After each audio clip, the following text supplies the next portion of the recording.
हरि ओम तत्सत्। श्रीमते रामचंद्राय नमः।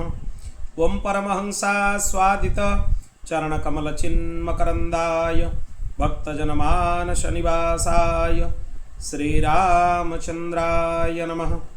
वागीशायस्य वदने लक्ष्मीर्यस्य च वक्षसि यस्यास्ते हृदये संवित् तं नृसिंहमहं भजे। विश्वसर्गविसर्गादि नवलक्षणलक्षितं श्रीकृष्णाख्यं परं धामं जगद्धाम नमामि तत्। प्रह्लाद नारद पराशर पुंडरीक व्यासाम्बरीश शुकशौनक भीष्मदलिभ्यं रुक्माङ्गदार्जुन वसिष्ठ विभीषणादीन् पुण्यानिमन् परम भागवतान् नमामि।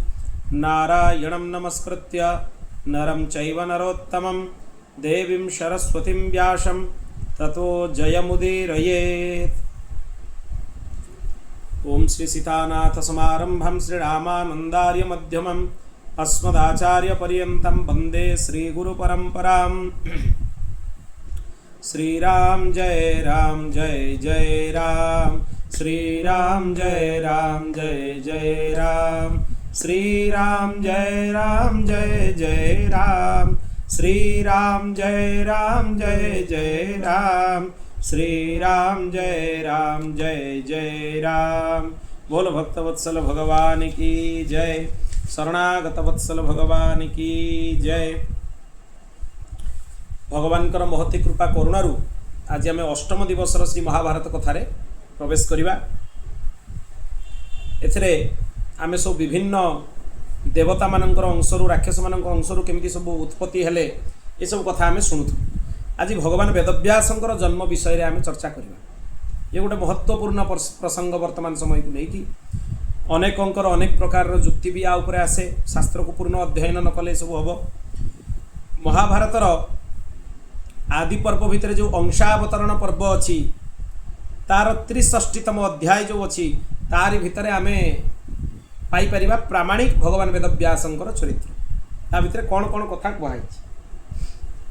वैशंपायन महर्षि कहउचंती पूर्वरु जणे उपरिचर बसु नामरे जणे प्रसिद्ध राजा थिले, बहुत प्रसिद्ध थिले। से प्रजावत्सल भी थिले, किंतु से शिकार करिया पे बण को सबले प्राय जाती।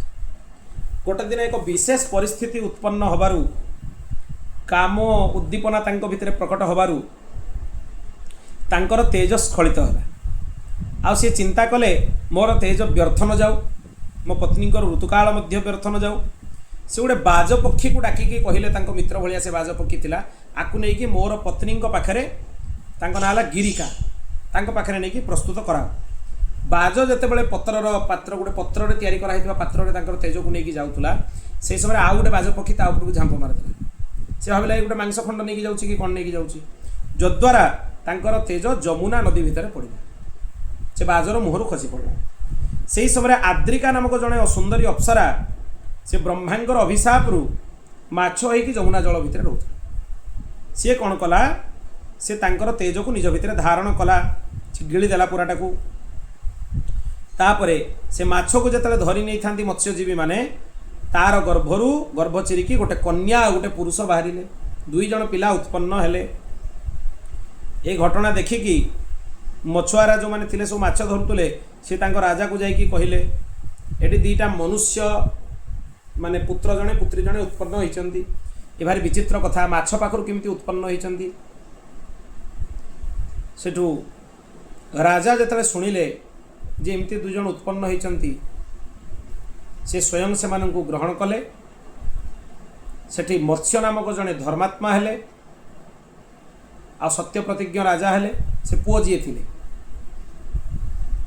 आ से अप्सरा मध्य मुक्त हो गला तार अभिशाप। से मानक उत्पन्न करने पर्यंत अभिशाप रे थिला। से ब्रह्मलोकर अप्सरा ब्रह्मा को अभिशाप रे आसथिला।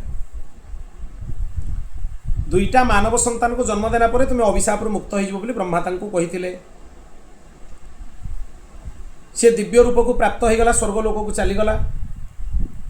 से कन्या जो थिला से माछर पुत्री होइतिबारु ता देहरु माछर गंध बाहरुतला। तेणु राजा ताको निज पाखे रखिलेनी, से मत्स्यजीवी मान को देदेले, कहले नहीं जाओ आको तुम पुत्री करिकी रखियो।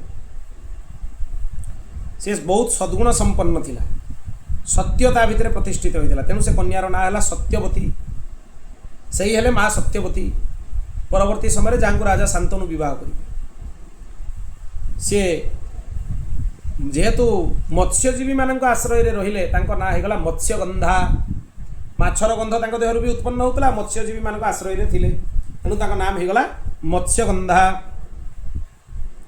दिने तीर्थयात्रा उद्देश्य बाहरी ऋषि पराशर से पटे देखी जाऊर से देखिले, ये भी भारी सुंदर थिला।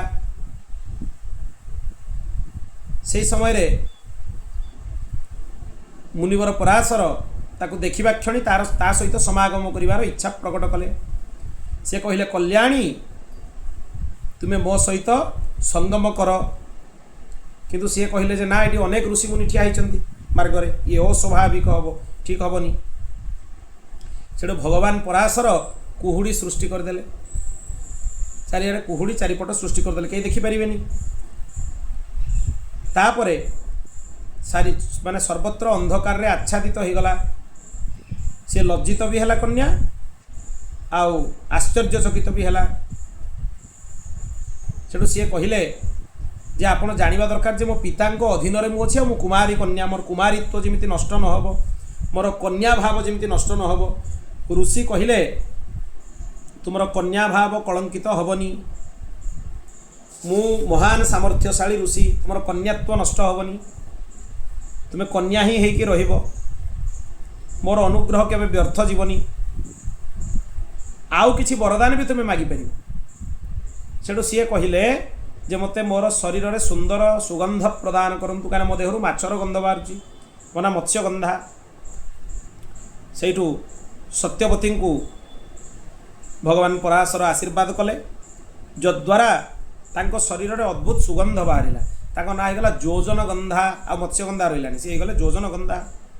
गोटे जोजन जाई तांकर सुगंध देहर जाउतला। गोटे जोजन माने केते, गोटे माने कोष होची 3 किलोमीटर, आउ गोटे जोजन कहला माने ता भितरे 4 कोष रहिबो, ताले 4 3 केते किलोमीटर, 12 किलोमीटर हो। 12 किलोमीटर जाई ताको देहर सुगंध व्याप्त थिला। तापरे सत्यवती विभूषित होइकि महर्षि पराशर सहित समागम कले। से क्षणी तत्क्षणात् एक शिशु को सी जन्म देले। तेणु ये मानवी सृष्टि नुहे, ये जेहेतु सामर्थ्यशाली ऋषि, तांको संजोग रे तांको 9 मास बा 10 मास जाई गर्भधारण करने को पड़ला। तत्क्षणात् पुत्र जन्म हेले, से हेले पराशर नंदन वेदव्यास। तेणु तांको माता भी माने नीच निम्न जोनिर नुहे बा निम्न वर्णर नुहे, तेणु से ब्राह्मण ही धरा जिवे। कहीं से कन्यार जन्म तो माछ पेटर होई, माछर भी कौन सी साधारण वर्ण नुहे, सी पुणी ब्रह्मलोकर अप्सरा, साधारण अप्सरा नुहे सी। तेणु तांकर वर्ण भी शुद्ध धरा जीवो। मत्स्यजीवी माने पालन करुले, किंतु से मत्स्यजीवीर कन्या नुहे, पुणी राजा उपरिचर बसुंकर कन्या सी। तेणु ये अब्राह्मण बोली कहिबार एथरे कोनोसी धारणा ही नहीं। भगवान वेदव्यास को ब्राह्मण ही तांकर वर्ण धरा जीवो। पराशर अनुसार लोक तत्व सब तथ्य को न जाणी ओलट पालट नाम सब दियंती। से सत्यवती माता गर्भरु जमुनार गोटे द्वीपर उत्पन्न होते, तेणु तांको ना दिगला द्वैपायन। आ शरीर देह कृष्ण वर्ण थिला, तेणु तांको नाम होगला कृष्ण द्वैपायन। तापरे तांकर पालक पिता सी जो शरीर गंध शुणिले सी भी भारी शुंगी प्रसन्न हेले, जहाँ शरीर उत्तम गंध प्रकट है, सुगंध प्रकट है। भगवान वेदव्यास देखिले प्रत्येक जुगरे धर्मर गोटे गोटे पाद लुप्त हो चलुची, मनुष्यर आयु भी क्षीण हो, दुरावस्था भी मनुष्य उपर आसुची। से वेद मानकर विभाजन कले, विस्तार कले। विस्तार करिवारो तांको ना हला व्यास। जे विस्तार करते शास्त्र तांको कहा जाए व्यास। व्यास शब्द अर्थ विस्तार, आ समास शब्द अर्थ कमे नवा, कम करि नवा। से पंचम वेद महाभारत मध्य तांको शिष्य मानकु अध्ययन कले, अनेक संहिता प्रकाश कले। तेणु ए प्रसंग होची भगवान वेदव्यासंकर जन्म प्रसंग, प्रामाणिक भगवान वेदव्यासंकर जन्म। तापर क्रमशः गुरु परंपरा जहाँ जहाँ प्राप्त है ज्ञान विज्ञान आदि ग्रंथ क्रम जहाँ जहाँ प्राप्त है से ज्ञानर विस्तार आगक करने को लगिले। बोल भक्तवत्सल भगवान की जय। जन्मेजय पचारे वैशंपायन महर्षि को आपण मुहरु मु देवता दानव समस्त अंश अवतरण कथा शुणिली। एवं मु कुरुवंशर वर्णना श्रवण करने चाहूँगी। श्री वैशंपायन कहले हे जन्मेजय पुरुवंशर प्रवर्तक राजा थिले राजा दुष्यंत। समुद्र को घेरी होकि जेतिकी प्रदेश थिला म्लेच्छ मानकर देश थिला सबु तांको अधीन रे थिला। से चक्रवर्ती सम्राट थिले। तांको शासन काल रे तांको राज्य रे कई वर्ण संकर नथिले। पाप कहीं मनरे भी करू नथिले। शरीर रो करबा तो भारी दूर विषय। कोठी चोरी क्षुधा रोग एमानकर भय नथिला। समस्ते निज निज धर्म रे भी संतुष्ट थिले आ निष्काम धर्मर पालन भी करुथुले। एमती परिपूर्ण राजा थिले। सब प्रकार ऐश्वर्य परिपूर्ण। से गदा युद्ध भी चारि प्रकार शस्त्र जो अच्छी प्रक्षेप विक्षेप परिक्षेप अभिक्षेप ये सब विद्या जना था। ए गदा युद्ध ये सब चारि प्रकार विद्या अच्छी। विचित्र विचित्र विद्या सब अस्त्र अच्छी। महाभारत से ना सब दिखाई। घोड़ा हाथी एम सी बसिक युद्ध करने जाऊे। सूर्य समान तेजस्वी समुद्र समान अक्षोभ्य पृथ्वी समान क्षमाशील अनेक भल भल गुण था। दिने राजा दुष्यंत चतुरंगिणी सेना को सांगे नहीं गहन वन भितर को गले। सेठी गोटे आश्रमयुक्त उपवन देखा पाइले। सी एते सुंदर तांको लागिला। सबुआड़े वृक्षरे पुष्प फल परिपूर्ण होइकिथिला। दुर्बादल रे पृथ्वी पूरा सबुज होइकिथिला। पक्षी माने मधुर मधुर स्वर रे माने गुंजन करुथुले। कोकिल माने कुहू कुहू शब्द करुथुले। कोइली माने भंवर माने गुंजन करुथुले। तांको भारी भल लागिला से स्थान। सर्वत्र अग्निहोत्रर ज्वाला प्रज्वलित होउतला। बड़ बड़ ऋषि माने भी सेठी बसिकी अग्निहोत्र करुथुले। बहुत ऋषि ध्यानमग्न थिले पूजा उपासना करुथुले। एमती राजा कश्यप गोत्रीय कण्व ऋषिंकर आश्रम रे जाइकी प्रवेश कले।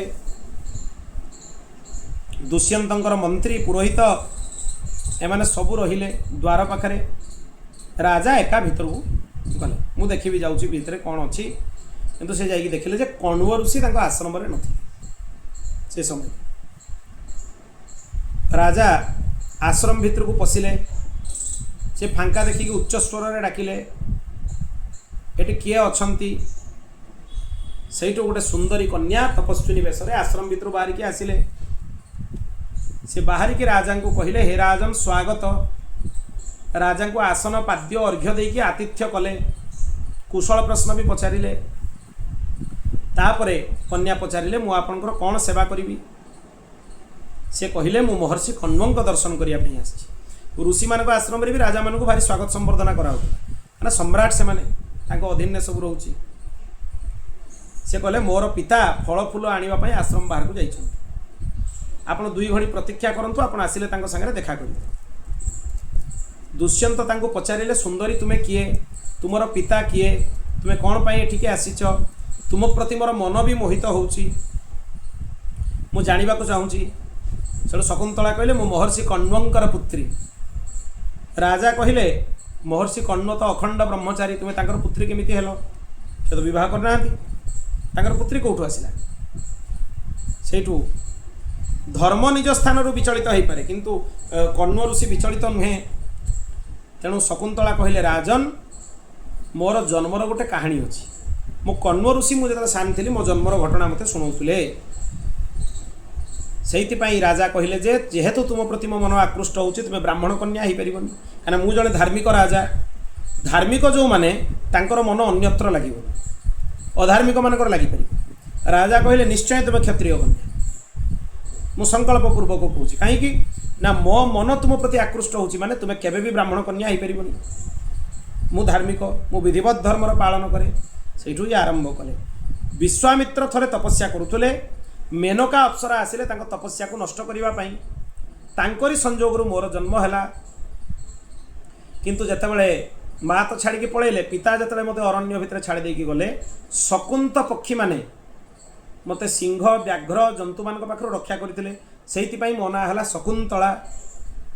ଏଇ ଶକୁନ୍ତ ପକ୍ଷୀମାନଙ୍କ ଦ୍ୱାରା ମୋର ରକ୍ଷା ହେଇଥିଲା। ସେଇଠୁ ମହର୍ଷି କଣ୍ୱ ମୋତେ ଉଠେଇ ଆଣିକି ପାଳନ କରିଥିଲେ। ମୁଁ ତାଙ୍କର ପାଳିତା କନ୍ୟା। କାହିଁକିନା ଶାସ୍ତ୍ରରେ କୁହାଯାଇଛି ଶରୀରର ଜନକ, ପ୍ରାଣ ରକ୍ଷକ, ଅନ୍ନଦାତା ଏ ସମସ୍ତେ ହେଉଛି ପିତା। ସେହି ହିସାବରେ ମୁଁ କଣ୍ୱଙ୍କର ପୁତ୍ରୀ। ସ୍ପଷ୍ଟ ହୋଇଗଲା।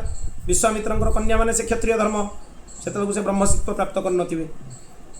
ତେଣୁ କ୍ଷତ୍ରିୟ କନ୍ୟା ବୋଲି ରାଜାଙ୍କର ମନ ତାଙ୍କ ପ୍ରତି ଆକୃଷ୍ଟ। ଇଏ ହେଉଛି କଥା। ଦୁଷ୍ୟନ୍ତ କହିଲେ ତୁମେ ବ୍ରାହ୍ମଣ କନ୍ୟା ନୁହେଁ, ରାଜକନ୍ୟା, ତେଣୁ ତୁମେ ମୋର ପତ୍ନୀ ହେଇଯାଅ। ମୁଁ ଗନ୍ଧର୍ବ ରୀତିରେ ତୁମ ସହିତ ବିବାହ କରିବା ପାଇଁ ଚାହୁଁଛି। କ୍ଷତ୍ରିୟମାନଙ୍କ ପାଇଁ ଗନ୍ଧର୍ବ ବିବାହ ହେଉଛି ଶ୍ରେଷ୍ଠ। 10 ପ୍ରକାର ବିବାହ ଅଛି। ସେ 10 ପ୍ରକାର ବିବାହରୁ ସବୁଠୁ ଶ୍ରେଷ୍ଠ ହେଉଛି ମାନେ କ୍ଷତ୍ରିୟମାନଙ୍କ ପାଇଁ ଗାନ୍ଧର୍ବ ବିବାହ। ଆଉ କିଛି ଜାଗାରେ 8 ପ୍ରକାର ବିବାହର ବି କଥା ଲେଖା ହେଇଛି। ବ୍ରାହ୍ମ, ଆରସ, ପ୍ରାଜାପତ୍ୟ ଏମିତି ଅନେକ ପ୍ରକାର ବିବାହ ଅଛି। ଏଠୁ ଶକୁନ୍ତଳା କହିଲେ ମୋର ପିତା ଏଠି ଆଶ୍ରମରେ ନାହାନ୍ତି, ଆପଣ ପ୍ରତୀକ୍ଷା କରନ୍ତୁ, ମୋ ପିତା ଆସିଲେ ଆପଣଙ୍କ ପାଖରେ ସମର୍ପଣ କରିବେ। ସେଇଠୁ ରାଜା କହିଲେ ମୁଁ ନିଜେ ତୁମକୁ ଚାହୁଁଛି, ଆଉ ମୁଁ ବି ଚାହୁଁଛି ଯେ ସ୍ୱୟଂ ତୁମେ ମୋତେ ବରଣ କର। ତୁମ ଧର୍ମ ଅନୁସାରେ ନିଜକୁ ନିଜେ ମୋତେ ଦାନ କର। ଶକୁନ୍ତଳା କହିଲେ ମୋର ନିଜକୁ ନିଜେ ଦାନ କରିବାର ଅଧିକାର ଅଛି କି ନାହିଁ ସେ କଥା ତ ମୁଁ ଜାଣିନି, କିନ୍ତୁ ମୋର ଗୋଟେ ସର୍ତ୍ତ ଆପଣ ଶୁଣି ନିଅନ୍ତୁ। ମୋ ପାଖରୁ ଯେଉଁ ପୁତ୍ର ଉତ୍ପନ୍ନ ହେବ ତାକୁ ଆପଣ ଯୁବରାଜ ପଦରେ ଅଭିଷିକ୍ତ କରିବେ। ଆପଣ ବଞ୍ଚି ଥାଉ ଥାଉ ତାକୁ ଯୁବରାଜ କରିବେ, ତାହେଲେ ଯାଇକି ମୁଁ ଆପଣଙ୍କ କଥାକୁ ସ୍ୱୀକାର କରିବି। ଦୁଷ୍ୟନ୍ତ ପ୍ରତିଜ୍ଞା କଲେ। ଗାନ୍ଧର୍ବ ବିଧିରେ ଶକୁନ୍ତଳାଙ୍କ ସହିତ ତାଙ୍କର ପାଣି ଗ୍ରହଣ ହେଲା। ଆଉ ଦୁଷ୍ୟନ୍ତ ତାଙ୍କୁ ବିଶ୍ୱାସ ଦେଲେ ଯେ ମୁଁ ତୁମକୁ ନେବା ପାଇଁ ଚତୁରଙ୍ଗିଣୀ ସେନା ପଠେଇବି, ନିଶ୍ଚୟ ତୁମେ ମୋ ରାଜମହଲକୁ ଯିବ କହିକି ନିଜ ମାନେ ରାଜ୍ୟକୁ ସେ ଫେରିଗଲେ। ତାପରେ ଶକୁନ୍ତଳାଙ୍କୁ ଭାରି ଚିନ୍ତା ହେଲା ଯେ ରାଜା ତ ପଳେଇଲେ, ବର୍ତ୍ତମାନ ଯଦି ମୁଁ ଋଷି ଆସିବେ, କଣ୍ୱ ଋଷି ମୋତେ ଦେଖିବେ, ମୁଁ ତାଙ୍କୁ କ'ଣ ଉତ୍ତର ଦେବି। ଭୟଭୀତ ହୋଇଗଲେ ସିଏ। କଣ୍ୱ ଋଷି ଆଶ୍ରମକୁ ଆସିଲେ। କଣ୍ୱ ଦିବ୍ୟ ଦୃଷ୍ଟିରେ ସବୁ କଥା ଦେଖିସାରିଥିଲେ। ସେ ପ୍ରସନ୍ନତାର ସହ ଶକୁନ୍ତଳାଙ୍କୁ କହିଲେ ମୋତେ ତୁମେ ନ ପଚାରି ଏକାନ୍ତରେ ଯେଉଁ କାମ କଲ ସେଇଟା ଧର୍ମ ବିରୁଦ୍ଧ ନୁହେଁ, ସମ୍ପୂର୍ଣ୍ଣ ଧର୍ମଶାସ୍ତ୍ର ସାପେକ୍ଷ କର୍ମ ତୁମେ କରିଛ। କ୍ଷତ୍ରିୟମାନଙ୍କ ପାଇଁ ଗାନ୍ଧର୍ବ ବିବାହଟା ଶାସ୍ତ୍ର ସମ୍ମତ। ଆଉ ଦୁଷ୍ୟନ୍ତ ବି ଜଣେ ଧର୍ମବାନ ରାଜା, ଶ୍ରେଷ୍ଠ ପୁରୁଷ। ତାଙ୍କର ଯେଉଁ ପୁତ୍ର ତୁମ ସଂଯୋଗରୁ ହେବ ସିଏ ନିଶ୍ଚୟ ପୃଥିବୀ ଉପରେ ରାଜ୍ୟ ସ୍ଥାପନ କରିବ। ତାପରେ ଆଉ ଗୋଟେ କଥା ବି କହିଲେ, ଋତୁକାଳ ମାନେ ବ୍ୟତୀତ ହୋଇସାରିଲା ପରେ କନ୍ୟାର କନ୍ୟାତ୍ୱ ରୁହେନି, ତେଣୁ ତୁମର କନ୍ୟାଦାନ ହୋଇପାରିନଥାନ୍ତା। ତୁମେ ବିବାହ କରି ମୋତେ ଗୋଟେ ଧର୍ମ ସଙ୍କଟରୁ ରକ୍ଷା କରିଦେଲ। ଲୋକ ଯେଉଁ ବିରୋଧ କରନ୍ତି ବାଲ୍ୟ ବିବାହ କହି ଚିତ୍କାର କରନ୍ତି, ଯାହାର କନ୍ୟାଦାନ କେତେ ପର୍ଯ୍ୟନ୍ତ କରାଇପାରିବ, ଯେତେ ପର୍ଯ୍ୟନ୍ତ ଋତୁକାଳ ବ୍ୟତିକ୍ରମ ନ ହେଇଛି। ଋତୁକାଳ ବ୍ୟତିକ୍ରମ ହେଲା ପରେ ଆଉ କନ୍ୟାଦାନ, କନ୍ୟାର କନ୍ୟାତ୍ୱ ରୁହେନି ବା ତାର କନ୍ୟାଦାନ ଧର୍ମଶାସ୍ତ୍ର ଅନୁସାରେ ହୋଇପାରିବ ନାହିଁ। ଶାସ୍ତ୍ରମାନେ ନିଷେଧ କରିଛନ୍ତି। ତାମାନେ ବର୍ତ୍ତମାନ ଯେଉଁଟା ହେଉଛି କ'ଣ ଅଶାସ୍ତ୍ରୀୟ ପଦ୍ଧତିରେ ବିବାହ ହେଉଛି। କନ୍ୟାଦାନର ଅଧିକାର ପିତାମାତାଙ୍କର ଆଉ ରହିବନି। ସେଇଥିପାଇଁ ପୂର୍ବରୁ ଶାସ୍ତ୍ର ଅନୁସାରେ ବିଧାନ କରାହେଇଥିଲା। ଏବେ ବି ହୁଏ। ଦକ୍ଷିଣ ଭାରତର ଯେଉଁମାନେ ଅଗ୍ନିହୋତ୍ରକୁ ରକ୍ଷା କରନ୍ତି ସେମାନଙ୍କର ଠିକ୍ ଉଚିତ ସମୟରେ ବିବାହ କରିଦିଆଯାଏ। ପୁନଶ୍ଚ ଯିଏ ଯାହାର ଘରେ ଥାଆନ୍ତି, ପୁଣି ଯେତେବେଳେ ଆଇନ ଅନୁସାରେ ତାଙ୍କର ବୟସ ହେଉଛି, ଆଇନ ଅନୁସାରେ ଆଉ ଥରେ ଲୋକଲୋଚନରେ ପୁନର୍ବିବାହ। କିନ୍ତୁ ଦକ୍ଷିଣ ଭାରତର ଲୋକମାନେ ବର୍ତ୍ତମାନ ବି ଅଗ୍ନିହୋତ୍ରକୁ ରକ୍ଷା କରିବା ପାଇଁ, ଅଗ୍ନିହୋତ୍ର ଧର୍ମକୁ ରକ୍ଷା କରିବା ପାଇଁ, ବିଧାନକୁ ରକ୍ଷା କରିବା ପାଇଁ ବହୁତ କଷ୍ଟ କରନ୍ତି। ସେଇଥିପାଇଁ କିଛି ଅଗ୍ନିହୋତ୍ରୀ ବର୍ତ୍ତମାନ ବି ଦକ୍ଷିଣ ଭାରତରେ ଅଛନ୍ତି। ନିତ୍ୟ ଆହୁତିଟାକୁ ଅଗ୍ନିହୋତ୍ର କୁହାଯାଏ। ଅଗ୍ନିହୋତ୍ରୀ ଗୋଟେ ଦୀକ୍ଷା ସ୍ୱତନ୍ତ୍ର ଅଛି, ସେଟା ବିବାହ ପରେ ଗ୍ରହଣ କରାଯାଏ। ଆଉ ବିବାହ କାରଣ ବି ହେଲା ଅଗ୍ନିହୋତ୍ରର ରକ୍ଷା। ଅଖଣ୍ଡ ଅଗ୍ନି ରହିବେ, ସେଥିରେ କିଛି ବୈଦିକ ବିଧାନ ଅଛି। ବ୍ରହ୍ମଚାରୀମାନେ ସମିଧା ଆଧାନ କରନ୍ତି, ସମିଧକୁ ମନ୍ତ୍ର ଦ୍ୱାରା ଅଗ୍ନିରେ ଆହୁତି ଦିଅନ୍ତି। କିନ୍ତୁ ଯେଉଁମାନେ ଗୃହସ୍ଥ ସେମାନେ ଅଗ୍ନିହୋତ୍ର କରନ୍ତି। ସେ ଅଗ୍ନିହୋତ୍ରର ବିଧାନ ଅଛି। ଅଗ୍ନିହୋତ୍ରର ଅଗ୍ନି ସବୁବେଳେ ପ୍ରଚଣ୍ଡ ହୋଇକି ଜଳିକି ରହୁଥିବେ, ସବୁବେଳେ ପତି ପତ୍ନୀ ଉଭୟ ବସିକି ଅଗ୍ନିରେ ଆହୁତି କରନ୍ତି। ଅନେକ ବିଧାନ ଅଛି ତାର ଅଗ୍ନିହୋତ୍ର। ଯଜ୍ଞ 2 ପ୍ରକାର ହୁଏ, ଗୋଟେ ଶ୍ରୌତ ଯଜ୍ଞ, ଗୋଟେ ସ୍ମାର୍ତ ଯଜ୍ଞ। ସ୍ମାର୍ତ ଯଜ୍ଞରେ ସ୍ୱାହା କହିକି ଆହୁତି ଦିଆଯାଏ, ଆଉ ଶ୍ରୌତ ଯଜ୍ଞରେ ବସଟକାର ଦ୍ୱାରା ଆହୁତି ଦିଆଯାଏ, ସ୍ୱାହା ଉଚ୍ଚାରଣ ହୁଏ। ସେଠି କ୍ଷେତ୍ରର ନିର୍ମାଣ ହୁଏ। ଯେମିତି ଯଜ୍ଞକୁଣ୍ଡ ନିର୍ମାଣ ହେଉଛି, ସେଠି କ୍ଷେତ୍ରର ନିର୍ମାଣ ହୁଏ। ତା ଭିତରେ ପୁରୋଡାସ ବପନ କରାଯାଏ। ପୁରୋଡାସ ବପନ ପୂର୍ବକ ବସଟକାର ଦ୍ୱାରା ଦେବତାମାନଙ୍କୁ ଆହୁତି ଦିଆଯାଏ। ସେଇ ଯେଉଁ ବୃହସ୍ପତି ସମ୍ବନ୍ଧୀୟ କ୍ଷେତ୍ରରେ, ସେ ଦେବତାମାନଙ୍କର କ୍ଷେତ୍ର ଅଛି, बृहस्पति संबंधी क्षेत्र में इंद्र संबंधी मंत्र आहुति करिबारु मंत्र सांकर्य हला जेमिति वर्ण सांकर अछि मंत्र सांकर्य हला सेई मंत्र सांकर्यरु सुतमुनि यज्ञकुंड भितर उत्पन्न सेतपय ताको नाम सौती भागर उत्पन्न यज्ञकुंडर गोटे सौती भाग अछि सब यज्ञर श्रौत यज्ञ स्मारत यज्ञ तार सब वैदिक विधान अछि को यज्ञ को प्रकार हुए श्रौत यज्ञर विद्वान सब वर्तमान दक्षिण भारत में उत्तर भारत पूर्व भारत में प्राय श्रौत यज्ञर विद्वान ना बहुत कम जब थे भी जन दीजिए अयोध्यार आगु जड़े ब्रह्मचारी थे सी देह रक्षा कर सारे भगवत धाम जा सारे प्रचंड विद्वान भी थे दक्षिण भारत में श्रौत यज्ञ कला बेले नहीं जाते समस्त एत विद्वान थे तेणु ए प्रकार कण्व ऋषि वरदान देले तापर वैशंपायन कहले जन्मेजय को हे जन्मेजय समय आसबार शकुंतला गर्भर गोटे पुत्र उत्पन्न है बहुत सुंदर थिला बलिष्ठ थिला तार जातकर्म संस्कार मध्य ऋषि पूर्ण कले सी एते साहसी थिला सी सिंह कांधरे जाकि बसी पड़ुला दुई हाथ रे सिंह मान को बांधिकी धरिकी पाटर दांत गणी दौला सिंह बाघ एम आनिकी आश्रम माने वृक्ष मान बांधि दौला भारी पराक्रमी थिला सबुआडे दौड़िकी भी ता शरीर अत्यंत स्फूर्ति मध्य थिला शकुंतला कहले एबे ये युवराज योग्य हो गलानी से पिता को कहले आपण आज्ञा दियंतु एवं मु चाहूँगी वर्तमान राजा पाखु जावाई सेठू कण्व ऋषि शिष्य मान सह पठेले जाओ नहीं कि जाओ शकुंतला राजसभा को गले ऋषि मान शिष्य मैंने भी फेरी आसिले शकुंतला सम्मान पूर्वक निवेदन कले राजन या आपण युवराज करंतु आपण को प्रतिज्ञा पूर्ण करंतु दुष्यंत कहले अरे दुष्ट तपस्वी तू केबे मोर पत्नी हेलु मत तो एक कथा स्मरण नहीं से जानिकी कहउचंती आगर परीक्षा नवा धर्म अर्थ काम कौन संबंध मो सहित तोर नहीं तू रही जा दुष्यंत कथा शुणिकी शकुंतला को भारी कष्ट है आखि लाल हो गला क्रोध जर्जरित हो गले कहले महाराज आपण जानी शुणिकी मो सहित एपरी व्यवहार करुचंती आपण को हृदय ही जानी सत कथा कौन कर्मर साक्षी अनेक जन था सूर्य चंद्र जम आकाश एमाने सब कर्मर साक्षी से माने भी जानी परमात्मा आपण को हृदय रे बसचंती से समस्त हृदय रे बसिके पाप पुण्य देखुचंती सी भी समस्त कर्मर साक्षी तेणु आपण एक कथा बुझिबा दरकार कौ माने कर्मर साक्षी तांको ना भी दिया हला सूर्य चंद्रमा वायु अग्नि अंतरिक्ष पृथ्वी जल हृदय जमराज दिन राति संध्या और धर्म ये सबु मनुष्य शुभ अशुभ कर्म मान को जानी आगे किसी अछपा नहीं स्वयं जमराज पापी को पापर दंड दियंती तेणु आपण एपरी करंतु नहीं मु पतिव्रता मोर तिरस्कार करंतुनी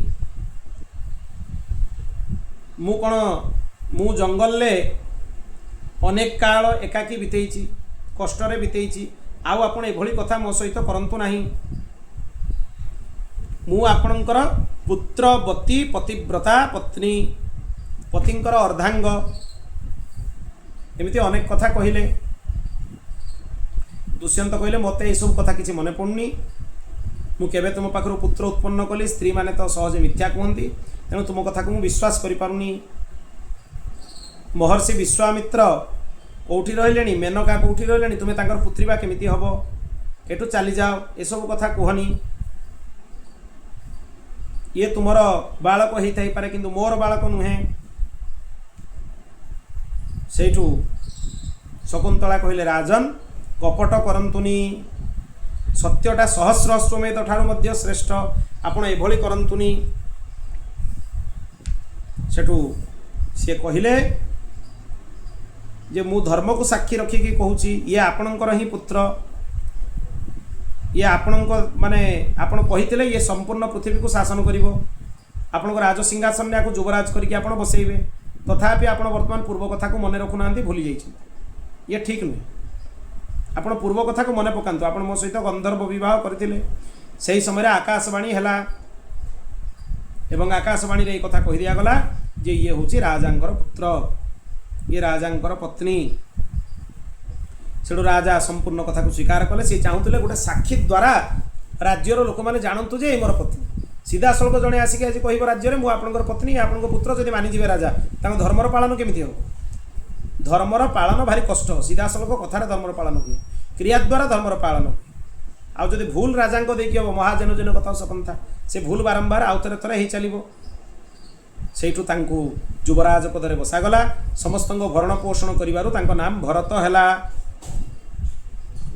तापरे राजा तांको आलिंगन कले भारी प्रसन्न हेले आउ तांको धर्मपत्नी भाव में भी स्वीकार कले शकुंतला को सी कहले राणी मु तुम सहित जो क्रूरता कली केवल एतिकी करूली जे समस्त प्रजा आगे सत्य उजागर हो जाऊ खाली कहीं आंगुली उठे मत न कहतु जे ये आपणकर पत्नी नुहे जी आसी कहले आप ग्रहण करें ए दोष मो उपर जमी न लागू एक कथा से कहले समय आसिला ये भरत चक्रवर्ती सम्राट सिंहासन ने बसिले तांकर सिंहासन चक्रवर्ती सम्राट सिंहासन भाव में प्रसिद्ध है सी अनेक यज्ञ कले गोवितत नामक अश्वमेध यज्ञ मध्य कले महर्षि कण्व तार पौरोहित्य करथिले आसी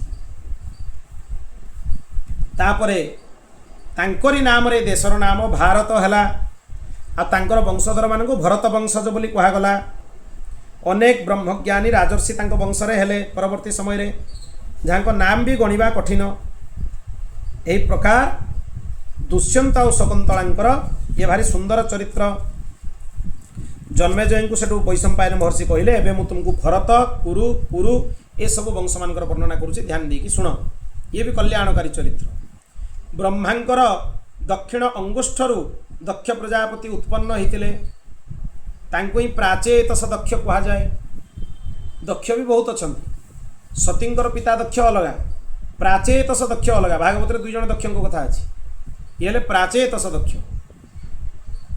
कहीं पाखर संपूर्ण प्रजा उत्पन्न हेले से तांकर पत्नी बिरिणी गर्भरु 1,000 पुत्र उत्पन्न कले नारद तांको मोक्ष उपदेश करके समस्त को विरक्त करदे सब घर छाड़ी पड़े यही रही हजारे जाक तापरे से 50 कन्या उत्पन्न कले आ यही शर्त विवाह कले जे तुम प्रथम पुत्र मते प्राप्त हब तापरे 13 कन्या को कश्यप सहित विवाह कले एक कथा आम शुणीचु कश्यपंकर श्रेष्ठ पत्नी अदिति पाखु इंद्र विवस्वान आदि देवता माने हेले विवस्वानंकर ज्येष्ठ पुत्र थिले मनु आ कनिष्ठ थिले जमराज विवस्वान माने सूर्य सूर्यंकर पुत्र मनु तांको वैवस्वत मनु कहा जाए आउ जड़े सान पुओ थिले जमराज मनु बहुत धर्मात्मा तांकरी पाखु मानव माने सृष्टि हेले तेणु सेइथिपई तांको कहा जाए मनुंकर वंशज बोली आम ना है मानव ब्राह्मण क्षत्रिय सबू मानव कहा जाए समस्त को ब्राह्मण क्षत्रिय वैश्य शूद्र ब्राह्मण माने स अंग वेद को धारण कले मनुंकर 10 जन पुत्र हेले बेन धृष्णु नरिष्यंत नाभाग इक्ष्वाकु कारुष सरियाति इलाकन्या कुशद्र नाभागारिष्ट मनुंकर 50 पुत्र आहुरी भी थिले बहुत जन थिले एमाने परस्पर सहित झगड़ा लगिकी मृत्युवरण कले इलांक पाखु पुरुरवा नामक जड़े पुत्र हेले इला पुरुरवांकर माता भी और पिता भी उभय पुरुरवा समुद्रर 13 द्वीपर शासक थिले बहुत विशाल शासक सी अमानुषिक भोग भोग करते सब निज बल पौरुष मदरे उन्मत्त होगी ब्राह्मण मानकर धनरत्न हरण कर नौले शरत कुमार ब्रह्मलोक आसिक बहुत समझेले माने बहुत बुझेले तुम मानि जाओ कथा बुझे जाओ ब्राह्मण मान धनर अपहरण करनी ब्राह्मणकर धन विष सहित सामान भूल भी ब्राह्मण धन अपहरण करनी जिते से न शुणिले ऋषि मैंने क्रोधित होकर साप देले सी तांकर नाश हो गला जे ये सही पुरुरवा जे स्वर्गरु 3 प्रकार अग्नि उर्वशी अप्सरा को नहीं आसते उर्वशी गर्भरु 6 पुत्र हेले आयु धीमान अमावसु दृढ़ायु बनायु और शतायु आयुंकर पत्नी हेले स्वर्भा नवी तांकर 5 पुत्र हेले नहुष वृद्ध शर्मा रजी गय आउ अनैना आयुंकर पुत्र नहुष बहुत बुद्धिमान भी थिले बहुत श्रेष्ठ वीर भी थिले से धर्म अनुसार निज राज्यर शासन कले तांको राज्य समय रे सब प्रजा माने सुखी थिले चोरी भय नथिला एवं सी थरे कौन कले ऋषि मान को कहले मोर पालिकी तुम्हें मुंडे की चलो टेकी चलो सेही भूल कारण नहुषंकु भयंकर दंड भोगिबाकू पड़िला। से ऋषि मानकर पालिंकी नहीं जाउथले, ऋषि माने जो तांको पालिंकी को मुंडेकी जिवे ताले तांको दंड तो मिलिबो ही। से ऋषि मान कहूला सर्प सर्प गौतम ऋषि थे से जल्दी जल्दी मोर ये को नहीं चलो आमको सर्प सर्प कही कहू तो तू जा सर्प जोनि रे जन्म होबू अभिशाप देदेले। तेणु नहुषंकर 6 जन पुत्र हेले जति जजाति संजाति आयाति अयति आ ध्रुव। ज्योति जोग साधना करके ब्रह्मरूप हो गले। आ जजाति राजा हेले, से बहुत यज्ञ कले पितृगण को प्रसन्न कले। तांकर 2 जन पत्नी थिले जजातिंकर देवजानी आ शर्मिष्ठा। देवजानी होची शुक्राचार्यंकर कन्या आ शर्मिष्ठा होची असुरराज वृषपर्वांकर कन्या। ये 2 जन तांकर पत्नी थिले। देवजानींकर 2 जन पुत्र हेले जदु आ तुर्वसु। ये जदुंक पाखरु जदुवंश आग को हैला, जो वंश रे भगवान श्रीकृष्ण अवतीर्ण हेले। शर्मिष्ठांकर 3 पुत्र हेले द्रुहु अनु पुरु। ए मान पाखरु कौरव पांडव मानकर वंश पुरु पाखरु आरंभ होला, सेतपे तांको पुरु वंश बोली भी कहा जाए। तो ए मानकर कथा केमिति हैला, ए माने केमिति ब्रह्मांकर 10म पुत्र थिले कोन हैला, ए सब घटना जन्मेजय पचारिबे। तेणु तारी अनुसार आग को पुणी कह देवजानी और शर्मिष्ठांकर चरित्र कौन कौन है केमिति से माने राजा जजाति सहित विवाह कले, तांकर पुत्र माने केमिति उत्पन्न हेले, आग को केमिति वंशर विस्तार है इत्यादि विषय आग को आम विस्तार रे आलोचना करिबा। बोल भक्तवत्सल भगवान की जय, श्री कृष्णचंद्र भगवान की जय। श्री कृष्ण गोविंद हरे मुरारे, हे नाथ नारायण वासुदेव। श्री कृष्ण गोविंद हरे मुरारे, हे नाथ नारायण वासुदेव। ओम पूर्णमदः पूर्णमिदं पूर्णात् पूर्णमुदच्यते पूर्णस्य पूर्णमादाय पूर्णमेवावशिष्यते। हरि ओम शांति शांति शांति।